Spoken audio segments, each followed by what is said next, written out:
sallallahu alayhi wa sallam gbogbo àwọn ọ̀rọ̀ burúkú tẹ́ máa sọ jáde lẹ́nu ẹni máa sọ tó bá sì jẹ́ pé máa ń tẹ̀lé ìlànà anabi sallallahu alayhi wa sallam gbogbo àwọn àwàkíwà àti pàlàpàlà rádaràdá tẹ̀ ń ṣe wàláhì ẹni ṣe torí àkójọ yọ ahlus sunnati wal jamaa àwọn náà lẹni tí ń tẹ̀lé kíni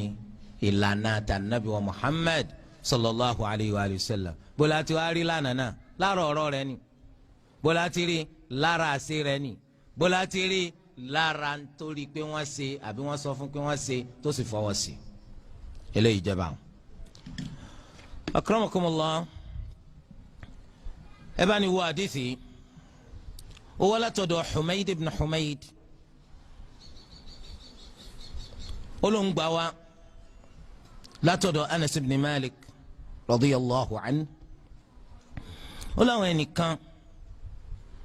àwọn arákùnrin mẹ́ta kan wọ́n wá sílẹ̀ anabi wa Muhammad sallallahu alayhi wa sallam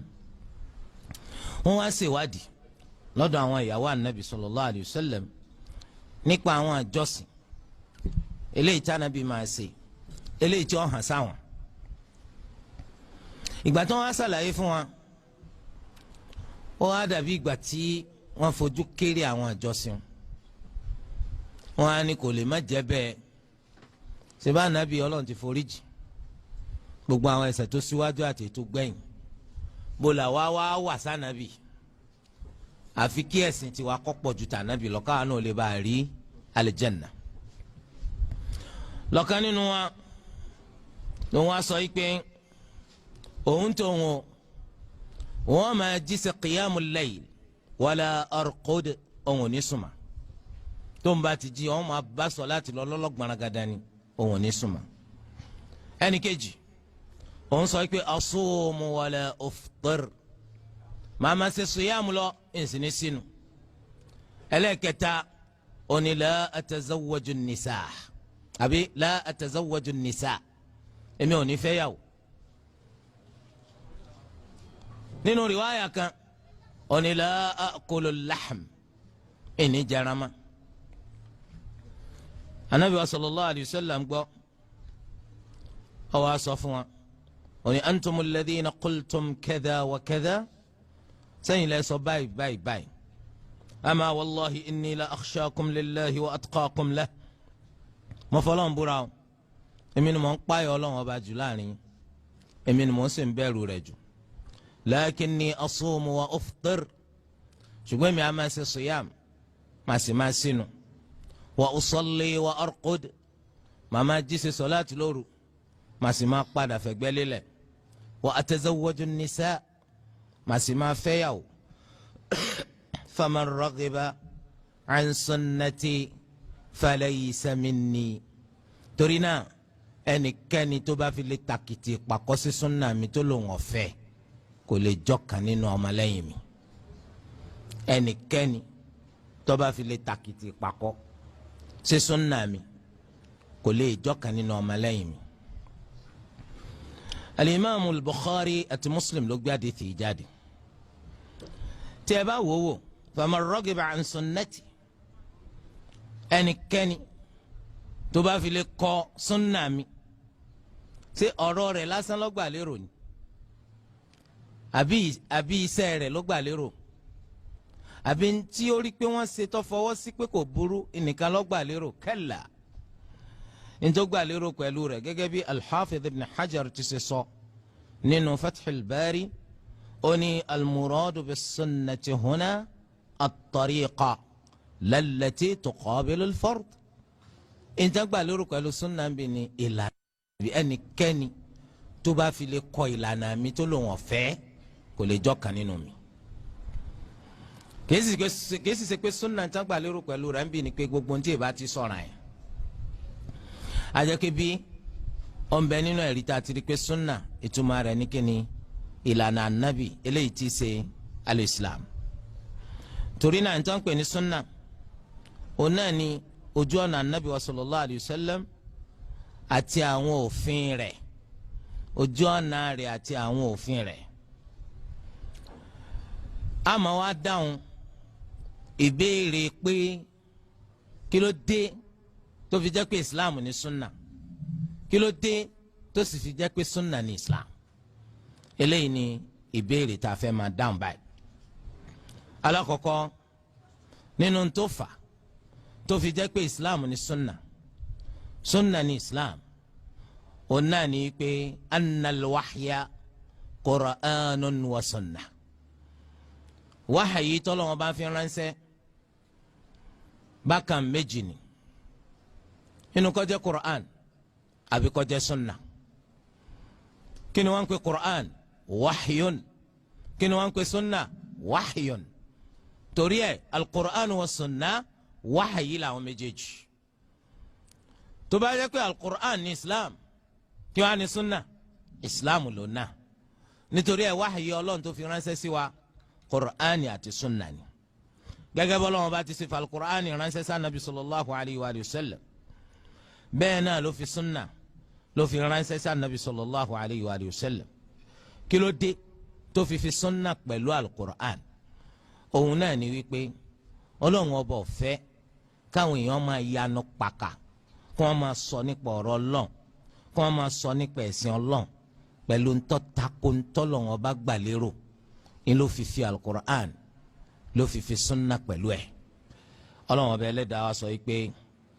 wadhkuru ni'matallahi alaykum wama anzala alaykum minal kitabi wal hikmati ya'idhukum bih. ẹ rántí ìdẹ̀ra ọlọ́run ọba tó ṣe fún yín àti tírà tó sọ̀kalẹ̀ fún yín àti sunna tó tún sọ̀kalẹ̀ fún yín ó ní al-hikma ya'idhukum bih. ọlọ́run ọba sọ eléyìí kalẹ̀ ó fi ń ṣèkìlọ̀ fún yín. torí rẹ̀ kò sí ọ̀nà tá a fi lè ya as-sunna kúrò lára al-Qur'an. ọlọ́run ọba ní inna nahnu nazzalna adh-dhikra wa inna lahu lahafidhun. àwa la sọ̀kalẹ̀ adh-dhikr ń bẹ al-Qur'an. àwọn olùmọ̀ sọ yìí pé àti sunna àwa la sì sọ méjèèjì. ọlọ́run sọ al-Qur'an ọlọ́run tún sọ sunna nítorí pé kò síbẹ̀ nìkan ti ṣẹlẹ̀ má di ti kọ̀ǹdẹ̀ kan wá tí ó jẹ́ pé nu gbogbo ẹni tí bá ń gbọ́rọ̀ àní rẹ̀ nìkan tó mọ̀ pé kọ̀ǹdẹ̀ ni.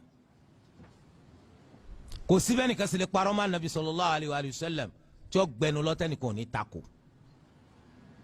so nínú pọ́lọ̀ ń sọ sunna nìyẹn. ẹ wo rúṣẹ́ dáwọn olùmọ̀ nípa ṣẹ̀ríà tí wọ́n ṣe fún sunna anabi sallallahu alayhi wa sallam lóríṣiríṣi láti ṣe àfihàn gbogbo tó bá jẹ́ àsáwọ̀ nínú sunna láti lè bá a yọ ìrẹsì kúrò nínú kàńdá. gbogbo eléyìí làwọn olùmẹ̀sìn islam ṣe jazahumullahu anil islami khayra. ó wà nínú ẹgbàá wọ́rọ̀ láti ọ̀dọ̀ al-Miqdam ibn Ma'di Karib al-Kindi radiyallahu anhu anna rasulallah sallallahu alayhi wa sallam harrama ashya'a yawma Khaybar. wọ́n ní lọ́jọ́ ogun Khaybar tí í ṣe ọdún keje lẹ́yìn hijra anabi sallallahu alayhi wa sallam anabi ṣe àwọn nǹkan kan léèwọ̀. nínú àwọn nǹkan wọn yẹn ó náà ní alhimarul ahli kẹ́tẹ́kẹ́tẹ́ lé anabi sallallahu alayhi wa sallam ṣe léèwọ̀ lọ́jọ́ Khaybar. àti nǹkan míì yẹn nínú rẹ̀ ní nikahul mut'a káfẹ́yàwó lórí kọ́ntrákìtì pé iye ìgbà báyìí ìní kọ́ntrákìtì gbéyàwó yẹn ó ṣe tí ó fi tán. anabi ṣe léèwọ̀ níjọ́ Khaybar. lẹ́yìn rẹ̀ ló wá sọ pé ala inni utitul qur'ana wa mithlahu ma'a. ẹ tẹ́tí ẹ gbọ́ Ọlọ́run bá fún mi lálẹ́ qur'an ó sì tún fi irú rẹ̀ pẹ̀lú rẹ̀ fún mi. èwo ni irú rẹ̀ ó náà ní sunna. ìyẹn ni Ọlọ́run fún mi lálẹ́ qur'an àti kíni àti sunna. nítorí pé ibi tọ́rọ̀ dé yìí ibi ìbéèrè ni. ìrẹ́ anabi sallallahu alayhi wa sallam kìí sẹ́ alukur'an lọ kà fún wa Ọlọ́run bá ti ṣe kẹ́tẹ́kẹ́tẹ́ ti lé jíjẹ rẹ̀ léèwọ̀. kìí sí alukur'an ló kà fún wa Ọlọ́run ti ṣe ká fẹ́yàwó lórí contract pé títí gbà báyìí ńlá kọ̀ sílẹ̀ ní títí gbà báyìí ní igi yóò túká kò nídìí kíkọ̀ sílẹ̀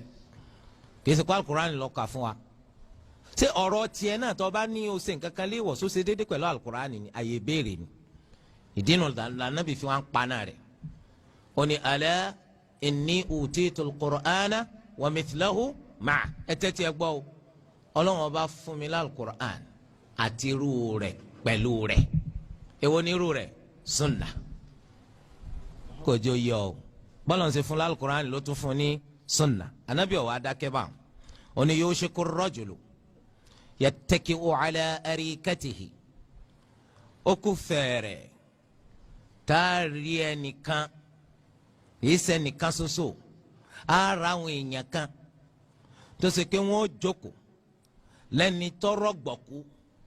sórí àga wọn abirọ̀ gbọ̀kú wọ́n ní àmì yíyónù wọ́n jẹun yó wọ́n ti wá tóbi barakata wọ́n wá jókòó lẹ́ni tọ́rọ̀ gbọ̀kú sórí àga abirọ̀ gbọ̀kú wọn yuhaddathu bi hadithi tí ẹnìkan wà máa bá sọ̀rọ̀ pẹ̀lú ọ̀kan nínú ọ̀rọ̀ tí mo sọ wọ́n máa bá ẹni tí ó jókòó rọ̀gbọ̀kún wọ́n máa fọ̀kan nínú àdìsí mi bá sọ̀rọ̀ subhanallah eléyìí ń bẹ nínú ma'lamu min ma'alimi nubuwa àmì kan nínú àmì jíjà nàbì sẹ́wọ̀n kí n fún wa ní ìròyìn nípa tí ò tí ì ṣẹlẹ̀ pé bí ó ṣe ṣẹlẹ̀ ni ànábì ọ̀ma ọlọ́run ọba ló fi mà á wọ́n máa wá ka àdìsí kan fún nínú àwọn àdìsí mi fayaqul ló wọ́n bá yanu dáhùn pé baynana wa baynakum kitabullah alukur'ani ni ó lájà láàrin wa àdìsí tẹ̀ mú àyùn àwọn ò fẹ́ gbọ́ alukur'ani ni ó lájà láàrin wa ma wajadna fihi min halalin istahlalna gbogbo ntá bá rí inú alukur'ani pa láàlì ni àgbàlá láàlì wa ma wajadna fihi min haramin haramna gbogbo ntá bá rí inú ẹ̀ pé haramu ni àwa náà ó gbà ní haram àmì má ka àdìsí kankan fún wa. ala anabi ni ẹ tẹ́tí ẹ gbọ́ wa innama harama rasulullah dájúdájú gbogbo ntá anabi ọlọ́run bá pèlè wọ̀ fahuwa mithlu ma harama Allah gẹ́gẹ́ bí ntọ́lọ̀ ń ṣẹlẹ̀ wọ̀ ni. torí ẹ̀ ló ṣe jẹ́ pé taba kọ́mọ nípa ṣẹ̀ríà nǹkan pípọ̀ yìí wà nínú ṣẹ̀ríà nìs jẹ́nìkan máa béèrè wọn á dáhùn wọn á ní kílẹ̀ rí ẹ ẹni tó wá dáhùn yìí wọn á má dìtì kan wá ẹnìkan á sọ pé ah tí bá alukur'an lọ́ọ́ ẹ̀kẹ́ kọ́kọ́ lọ wò àkọsí yàtọ̀ alukur'an àti sunna orí ìpele kan náà ni wọ́n wà nípa fífi wọ́n sẹ̀rí kò bá jẹ́ alukur'an ló fi sẹ̀rí ó ṣe déédé kò bá jẹ́ sunna ló fi sẹ̀rí ó ṣe déédé yìí ṣe pé ńgbà tá a bá tó rí nínú alukur'an látò lọ wo sunna mo rò pé yé wa àdìtì kan wá wà tí wọ́n máa kà táwọn fi ń tò nípele bá hadithi Mu'adh ibn Jabal radiyallahu anhu wọ́n nígbà tá Nabi sallallahu alayhi wa sallam tó rán Mu'adh lọ sí Yemen eléyìí náà bẹ́ẹ̀ nù àdìsí táwọn náà ń kà nù usulul fiqh tá a máa fi sẹ̀rí pé kuraani ní ìpele àkọ́kọ́ lẹ́yìn náà sunna pọ̀tù kò rí bẹ́ẹ̀. anabi wa ni kí ló máa fi bima tahkum kí ló máa fi ṣèdájọ́ tó bá dé Yemen qala bi kitabillah qala al-Qur'ani ni fa in lam tajid fi kitabillah tó o bá rí ìdájọ́ tó ń fẹ́ nù al-Qur'ani ńkọ́ qala fa bi sunnati rasulillah ó ní sunna anabi ńkọ́ ó ní tó o bá rí nù sunna ńkọ́ oni ajtahidu ra'yi wala alu máa gbìyànjú lọ́dọ̀ ara mi láti wá dájọ́ fún ẹni kagara ẹni fẹ̀yìntì wọn alánàbí wàá fọ gbalẹ́jì ká pé alhamdulillahi alladhi waffaqa rasulillah ila ma yuhibbu rasulullah bí ọkọ ẹni fọlọ́ o tó fi ìránṣẹ́ Ọlọ́run mọ̀nà lọ síbi tí ìránṣẹ́ Ọlọ́run fẹ́. bóun ni ọba ṣe dáa tó káfí máa mọ̀ pé tá a bá rí dájọ́ náà alukur'an láti owó súnà ṣùgbọ́n àdéhìí yẹn ọ̀fẹ́ sẹ́rin lẹ̀ walhamdulillah adúpẹ́ fọlọ́. àná ṣe gbogbo àdìsí ni wọ́n fẹ́ sẹ́rin lání àwọn ìgbà tí wọ́n kọ́ máa ń parí bó ló sì fẹ́ mà kí ló ń bínú sí. ìbẹ́nu kọ́ lọ lé kí ó ní àbí wọ́n ti tilẹ̀kùn fọ́ọ̀mù lé kí ó ní ṣé wọ́n ti tì í ní. àṣọ nítorí di eléyìí ó túmọ̀ sí wípé tó o bá rẹ́rìí inú sunna marhaba kò ní ìdíkọ́ sọ pé ṣé kò sínú alukurani torí ẹni sì mọ́ ń kọ tírà kan lápèjú mọ́ á sọ pé ẹ̀rí ọ̀rọ̀ yìí ńlá dìsí báyìí kò ní ìdíkí ń kó ẹ̀rí rẹ́gẹ́dẹ́ kurani àyà mẹ́wàá sunna kò ní ìdí nítorí pé nínú òfin ṣẹ̀ríà ẹ̀rí kan ti tó láti fi fẹsẹ̀ nǹkan kan rinlẹ̀ nítorí pé tẹ̀mí àti mọ̀ ń pẹ́ẹ́rì púpọ̀ wá ẹ̀rí púpọ̀ wá níjọ́ tẹ bá wá rẹ́ẹ̀rí ẹyọ kan fún nǹkan ẹyọ kan àwọn èèyàn lè sọ pé ẹ̀rí ò ṣe pọ̀ ń bí ajẹ́pà lè tẹ̀lé so ẹ̀rí ẹyọ kan ti tó tẹ́lẹ̀ ìbáyé wa ajẹ́ yìí pé sunna ó dàbí alukur'an ta ló fún anabi sunna ta ló fún anabi ní kur'an Allah eléyìí jẹ́ báwọn ẹ̀sìn rántí kọ́ ló ń sọ pé yá ayyuhal ladhina amanu dkhulu fi silmi kaffa wala tattabi'u khutuwati shaitan innahu lakum aduwwun mubin ẹ wọnú ẹ̀sìn islam ta pàtẹ́sẹ̀ ẹ gbọ́dọ̀ tẹ̀lé ìlànà ṣètọ́ni o torí pé ọ̀tá tó fojú hàn lọ́jọ́ sí i ń bẹ nínú pé a fẹ́ wọnú islam ta pàtẹ́sẹ̀ ká gba sunna gẹ́gẹ́ bá a ti ṣe gba alukur'an kò lè ṣeéṣe kó jẹ́ mùsùlùmí gbà tó yẹ pé orí rẹ̀ nìkan ló wà nù islam ẹsẹ̀ wà ń ta kò sì lè ṣeéṣe kẹsẹ̀ nìkan wà nù lẹ́kọ́rí ọ̀ wà ń ta ká lọ wà nù islam ẹ wọnú ẹ̀sìn islam tapá tẹsẹ̀ ẹni tó bá wọnú ẹ̀sìn islam tapá tẹsẹ̀ yóò gba sunna anabi muhammad sallallahu alayhi wa alihi wa sallam. bó tilẹ̀ jẹ́ pé nǹkan ibi tí jàmbá ti ṣe wá lọ́pọ̀lọpọ̀ láwùjọ wa òun náà ni pé láti pìlẹ̀ ni wọ́n ti ka sunna kù láti pìlẹ̀ ni wọ́n ti ka sunna kù sòkà kan kàlùkùránì kátún kàńkà kú kàtí ò ní tajwid ìní wọ́n kà kún pé bọ́yá islam kọ́ máa dùn lórí rọ́ kọ́ máa mú má di wá ibi tí ò sí má di ibi tí má di wá kó gé kúrú kọ́ máa yọ àwọn huruf látàwọn makharij rẹ̀ tó ṣe déédéé so gbogbo eléyìí wọ́n rò pé nání mà àti ká tún kórin so kásìkò èdè lárúbáwá wọn ká súnà kún kankan láti pilẹ̀ so àsìkò tí wàá ṣẹlẹ̀ ní ìsìn tí gbogbo yẹn sọ súnà ọbọ̀ pọ̀lọpọ̀ lẹ́jà fún kàkà kéèyàn náà sọ̀rọ̀ àlọ́ máa wá mà díẹ̀díẹ̀ kọ́ máa wá mà díẹ̀díẹ̀ tó náà fi ṣe kíni tí ó fi mà á pé ẹja bọ́ǹbù wọn. sunna kíni sunna anabi ni kílẹ̀ yóò fi ṣe lọ́dọ̀ tara tiẹ̀ ọ̀ máa tó fi ṣe sunna anabi ò ṣe fọwọ́ wà sẹ́yìn àbá wà fẹ́ wà lìjánà ni àwọn fẹ́ wà lìjánà ọjọ́ bó ti ṣe jẹ́jà rí. Hassan ibn Atiyya rahimahullah. وإن كان جبريل ينزل على النبي صلى الله عليه وسلم بالسنة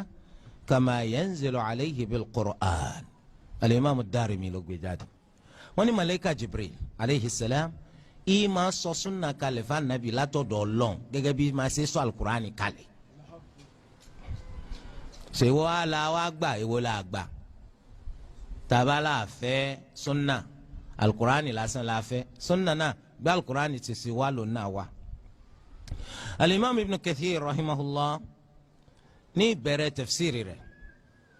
ó sọ fún wa nípa àwọn principles tá a máa tẹ̀lé láti ṣe tafsir al-Qur'an ó nínú ká al-Qur'an ó túmọ̀ ara rẹ̀ àbí ká má ra àyà tó túmọ̀ àyà tá à ń wá túmọ̀ fún nínú al-Qur'an a jẹ́ pé sunna ó túmọ̀ rẹ̀ kí ló dé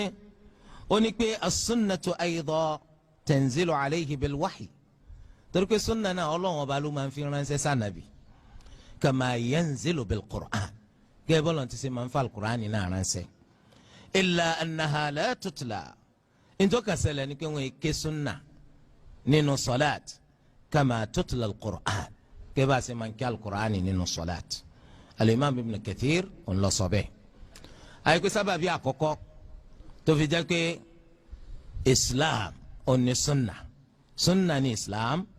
ona leleyi o nítorí pé sunna gan sọ̀kalẹ̀ fanabi sallallahu alayhi wa sallam gẹ́gẹ́ bí alukur'ani náà ti ṣe ń sọ̀kalẹ̀ sábàbí mi ona ni pé sunna yẹn yajibu al-amalu biha kal-qur'an fahiya shaqiqatul Qur'an ọmọ àyà al-Qur'an ni lágbọ́n bó lágbọ́n pé bó ti ṣe jẹ́ ọ̀ranyàn ká fi al-Qur'an ṣiṣẹ́ bẹ́ẹ̀ náà lọ́jọ́ ọ̀ranyàn ká fi sunna ṣiṣẹ́ torí rẹ̀ as-sunnatu hiya al-islam wal-islamu huwa as-sunnah torí kọ́ lọ́wọ́ bẹ́ẹ̀ lẹ́dàá sọ yìí pé wa man ya'si Allaha wa rasulahu fa inna lahu nara jahannama khalidina fiha abada gbogbo ẹnikẹ́ni tó bá fi lè ṣe Ọlọ́run tó tún takuta anabi rẹ̀ ìránṣẹ́ rẹ̀ anabi Muhammad sallallahu alayhi wa sallam dájúdájú iná jahannama ń bẹ fún nítọ̀hún inú jahannama náà ni wọ́n máa bẹ gbére kése kọ́lọ́ masawa lọ́ máa ná ìlérí ìyà fún gbogbo ẹni tó bá takuta anabi sallallahu alayhi wa sallam gẹ́gẹ́ bí ìlérí ìyà náà ti ṣe ń bẹ fẹ́ni tó bá takotọ́ lọ́n ọ́n tọ́ka sí pé sunna anabi sallallahu alayhi wa sallam ẹ̀rí tó múnádóko tí ò ṣe má tẹ̀lé ni o tí ò ṣe má fi ṣe wàhù gẹ́gẹ́ bí alukur'ani gẹ́lẹ́ kò sí ìyàtọ̀ láàrin méjèèjì. wọ́n á sọ pé alukur'ani lásán làwọn máa tẹ̀lé kur'ani yóò nìyẹn sẹ́mi àwọn kur'ani yóò àwọn làwọn tó sọ yìí pé tó bá yẹ ní kur'ani o kò sí ti ń jẹ́ sunna tá a tẹ̀lé. wọ́n á fi wọ́n léèrè níbo la ti rí ikú àṣẹ sọlátul fajr ní raka méjì al-zuhur wal-asr wal-isha ní raka mẹ́rin mẹ́rin magribu ní raka mẹ́ta. wọ́n ní sèbọ́lá wọn bá sọ pé fankihu ma taba lakum minan nisa'i mathna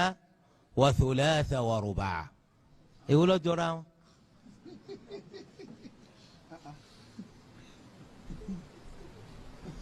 ja'ilil malaikati uli ajnihatin mathna wa thulatha wa ruba'. èwo ló jọra wọn. fèsì bọ́lá ń sọ pé mathna méjì wa thulatha mẹ́ta wa ruba' mẹ́rin ẹ mú ti sọ̀láàtì kọ̀ọ̀kan fún bẹ́ẹ̀. ọlọ́run sọ̀rọ̀ gbéyàwó ọ̀n sọ̀rọ̀ ọ̀rú ìyẹ́ tó ń fa àwọn màláíkà ó sì wá di sọ̀láàtì ó sì di raka. lẹ́yìn náà ṣe méjì wọ́n sọ ń bẹ̀ ni ṣe mẹ́ta wọ́n sọ ń bẹ̀ ni àbí mẹ́rin gbàtẹ́ gbéde lárúbáwá. mathna ìtumọ̀ rẹ̀ ni méjì méjì ṣe méjì méjì wà lásùbà á ṣe méjì kan á tún ṣe méjì ṣe mẹ́ta mẹ́ta magrib á ṣe mẹ́ta kan á tún ṣe mẹ́ta àbí mẹ́ta lásán ṣe mẹ́rin mẹ́rin ni dhuhur asr isha àbí mẹ́rin péré. so irú rẹ̀ náà ní lárúbáwá táwa náà máa sọ o ẹ̀wọ̀n pé tó dáa ni pé tí èèyàn bá ti gbéde kankan yà máa sọ yorùbá rẹ̀ ikú òun fẹ́ fi ṣe mẹ́tínánì òun fẹ́ fi ṣe sùlásánì òun fẹ́ fi ṣe rùbáánì kọjọ́ra mẹ́tínà báwo méjì méjì sùlásá báwo mẹ́ta mẹ́ta rùbá báwo mẹ́rin mẹ́rin òun rò pé òun ti ń ṣàìn táwọn yóò pé eruku ti gbọ́n sí o ọ̀sọ̀ kó ọ̀fẹ́ fi ṣe sáníyà ọ̀fẹ́ fi ṣe sálísà ọ̀fẹ́ fi ṣe rọ́bìà bẹ́s eléyìí jẹ́ báwọn. tọ́ báwo ni kò sẹ́ni jẹ́ ọ̀ranyàn pé ká tẹ̀lé súnà mà anabi ni anabi ló ṣàlàyé alukur'an o lè fa alukur'an nǹkan ṣe wàhù láì tẹ̀lé ta anabi sallallahu alayhi wa sallam ẹgbẹ́ ntọ́lọ́ nsọ oní wa anzalna ilayka dhikra litubayyina linnasi ma nuzzila ilayhim wa la'allahum yatafakkarun ọlọ́run láwa la sọ alukur'an kalẹ̀ fún ọ a sì tún fún ọ ní sunna kó o lè máa ṣàlàyé fún wa ìtumọ̀ ntọ́lọ́ nsọ kalẹ̀ fún wa kí wọ́n lè bá àjẹni tí ó rori ó túmọ̀ sí pé láìsí sunna a lè gba alukur'an yìí láìsí sunna a lè gba alukur'an yìí ajẹ́pọ̀ ọ̀ràn yẹn ni ká tẹ̀lé sunna torí sí anabi sallallahu alaihi wasallam ni kó ṣàlàyé alukur'an fún wa kó láyé wa yéké ìdínú tó bá jẹ́ pé à ń gba alukur'an yìí níbàámu pẹ̀lú sunna ọ̀rọ̀ àwọn olùmọ̀ ní ma takora wọn nítorí pé ntọ́lọ́n fi rántí ṣàlàyé ẹ̀ kí ni tá à ń tún wá ń ṣe wàhálà sí.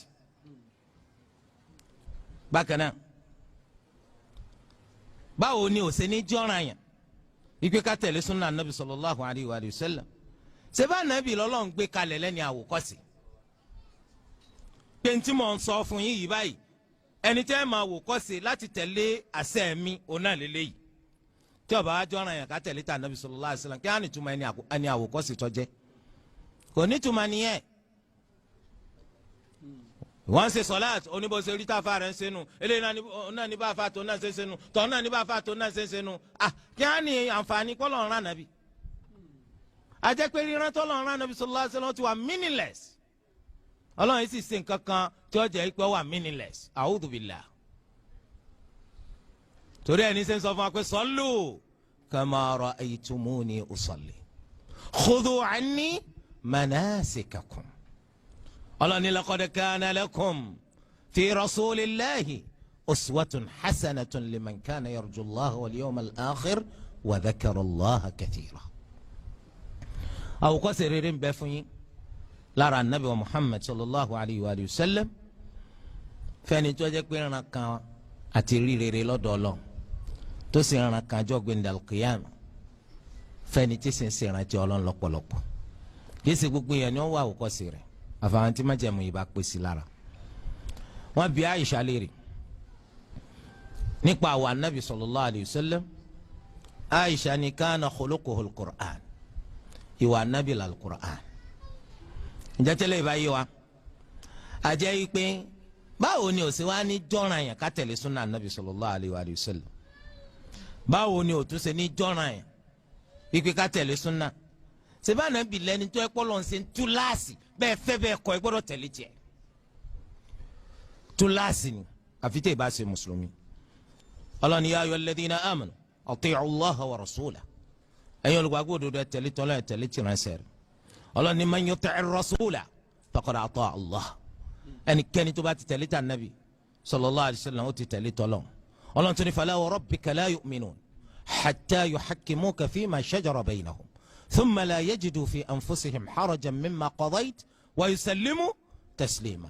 ọ̀rọ̀ orí bẹ́ẹ̀ mo fi Olúwa Ẹlẹ́dàá rẹ̀ búra Ọlọ́run fira rẹ̀ búra fanabi sallallahu alayhi wa sallam la yu'minun ẹnìkan wò ní jẹ́ni tó gbàgbọ́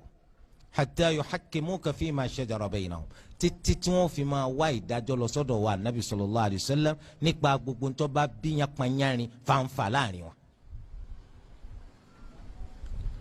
títí tí wọ́n sì fi gbọ́ dájọ́ rẹ̀ tó bá wá dájọ́ tán tí gbogbo wọn gbàfà fún dájọ́ tó ṣe láì jẹ́ pé kùnsínú kan ṣẹ́kù nínú ẹnìkan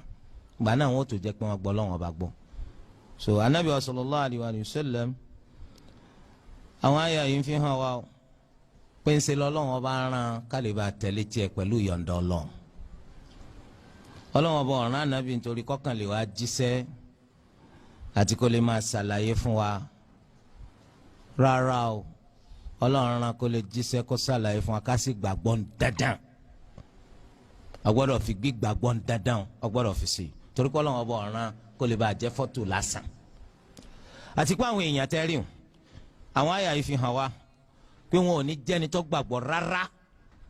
ṣáájú kó tó di pé wọ́n ń wá ìdájọ́ lọ síbi ìlànà nabi Muhammad sallallahu alayhi wa sallam kó fi máa yanjú aáwọ̀ tí máa ń ṣẹlẹ̀ láàrin wọn. gbàtà nàbí ń bẹ láyé à ń wá ìmọ̀nà lọ síbi ìmọ̀nà rẹ̀ níbo lálọ́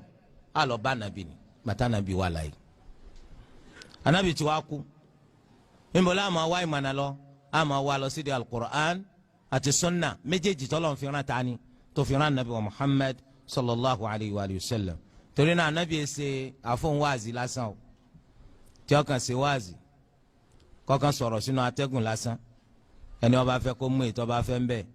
ẹni ó bá fẹ́ kó pa yòókù tì bíi tiwa tá a jẹ́ kpóròǹtù. ìyàgbé ní sáà bá sọ̀rọ̀ ní ìsìn ẹlòmíà ọgbọ́yọ̀ kan gbá bọ́ọ̀lù ni ọ̀sọ́ sápò ara ẹni sunna ti ń sọ yẹn mí ní tẹ̀lé àmọ́ ànábì lọ sọ̀rọ̀ tá ń bí ọ tó lò ní tẹ̀lé ta ló bíyàn tó lò ní tẹ̀lé tá ànábì sallallahu alayhi wa sallam ohun yìí sẹni tó kàn sọ̀rọ̀ lásán dandan ẹ gbọ́dọ̀ tẹ̀lé tiẹ̀ ẹni tó bá tẹ̀lé tiẹ̀ aljanna ẹni tó bá kọ̀ tiẹ̀ iná ìdí dandanu àmọ́ kúrúntù kan tí ń bọ̀ sọ̀rọ̀ ọkàn lè wo pé kí ni njẹ́ olókè o bí bá a sọ jáde ìdádì èmi ọkọ̀ kọ́ntínú ni mo rò pé yé tá a mú ọ lọ lórí kí wọ́n má kọ́ntínú akramakumullah nítorí pé n ta ń pè lẹ́sìn akramakumullah ìlànà téèyàn ò fi sáyé ni gbogbo nǹkan tí ń bẹ nù gbèsè ayé yìí kò sí ìtẹ́sìn ọ̀dà sí